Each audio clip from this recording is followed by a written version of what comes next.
In today's video, I'm going to answer a question that every vegan's been asked. It doesn't matter how long you've been vegan, people always want to know, where do you get your protein? So in this video, I'm just going to show you all of my meals in like a typical day. I put them all into Chronometer, and if you're not familiar with Chronometer, it's a website that helps you track your calorie and nutrient intake. So you just put in all the foods you eat in a day and it breaks it down for you, showing you the amount of protein, fats, carbohydrates, all of the nutrients, micronutrients in there. I've been vegan since 2008. What works for me is basically following the Forks Over Knives recommendations. It's also the recommendations by Dr. Greger. I can put some links in the video description if you want to learn more about that. And the meals I'm showing you today, I don't follow like strict guidelines. Just right now, this is what I like to eat. We like to have pancakes for breakfast and pasta for dinner with homemade bread. We have bread every single day, and these are just the foods we like to eat. So you can check out my What We Eat in a Day video, where you can see all of the details there. But in this video, I'll just run through the meals in Chronometer and just show you that they are nutritionally complete. So let's just get started. So this is my Chronometer diary for today. I have my breakfast here. Pancakes, sides and toppings, snack, dinner, and our chapati. So we pretty much eat twice a day. Occasionally we will have a snack.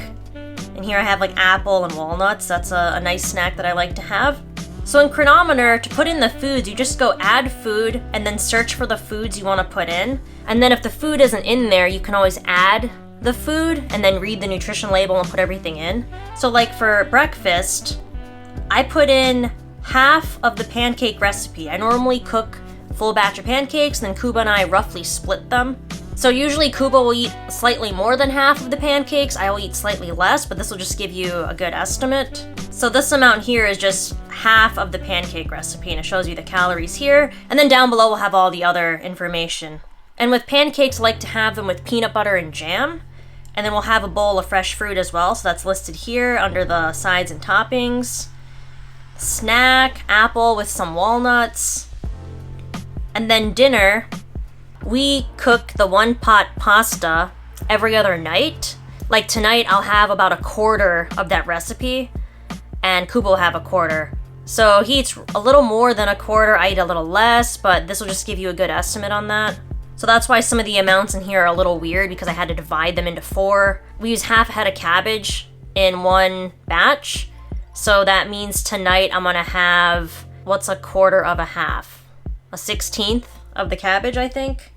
But we have the pasta here, tomato paste, lentils. I changed the recipe, I've been throwing in some lentils too.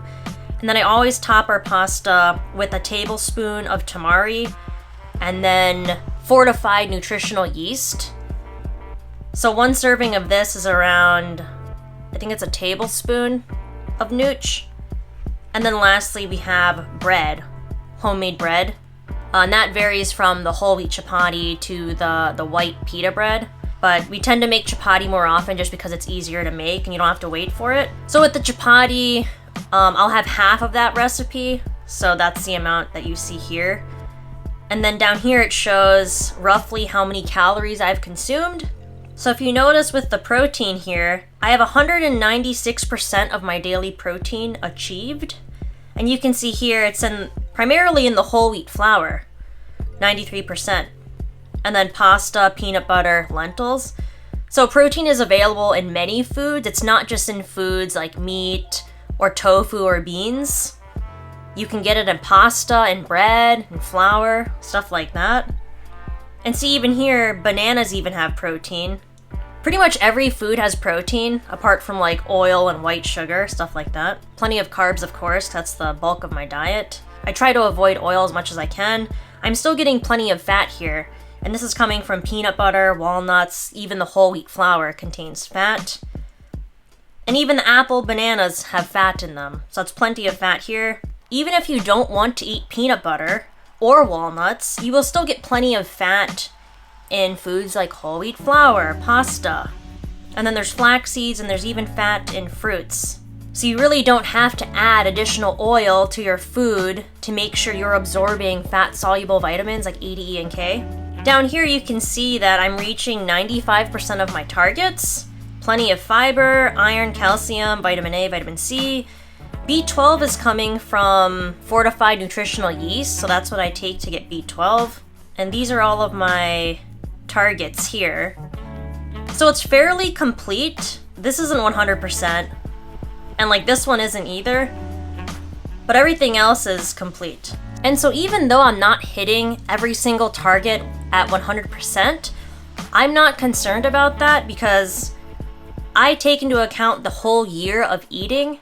So as the seasons change, I will be eating different foods, and the foods I eat change from day to day. So if for the majority of the year I'm hitting targets like this, then I'm not concerned. Obviously, if you want a more precise breakdown and you want more guidance, you would have to go see a dietitian. So I recommend you doing that as well if you are concerned about things you might be missing. But I will use Cronometer from time to time just to make sure I'm getting enough calories, let's say. There was a time where I was tracking everything every single day, but I don't really see the need to do that over a long period of time every single day because it just gets boring.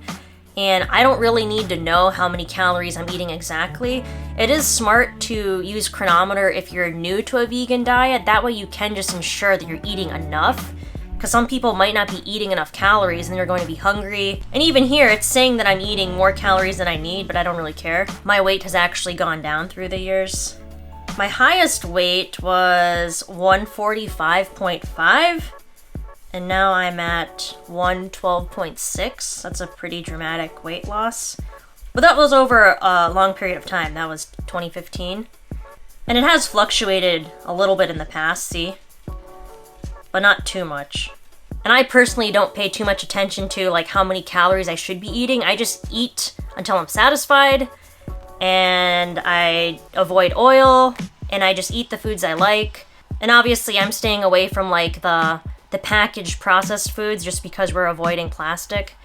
And we just feel better eating whole foods. It's also cheaper to eat this way. Like making pancakes and chapati every day, that saves us a lot of money. Yeah, so for me, this is interesting just to see my meals in Cronometer because then I actually know exactly how much protein I'm getting. This just shows that we are getting plenty of protein. I'm getting more than I need, but this way of eating works for me, it works for Kuba. We're both happy, healthy eating this way, and we just eat as much as we want, so we're satisfied. We're able to maintain a healthy weight effortlessly. We don't work out, really. We just go for walks. So you really don't need to be worried if you're going to get enough protein. You will get plenty of protein if you eat sufficient calories. Put the foods you like to eat in Cronometer and just see where they stand. And of course, don't just rely on Cronometer, like go see a dietitian. So if you're interested in starting a whole foods plant-based diet, check out the links in my video description for more information. Also watch the documentaries Forks Over Knives and The Game Changers. They're both on Netflix. Super informative, you'll learn a lot. But yeah, thanks so much for watching. Don't forget to like and subscribe for more videos, and I'll see you tomorrow.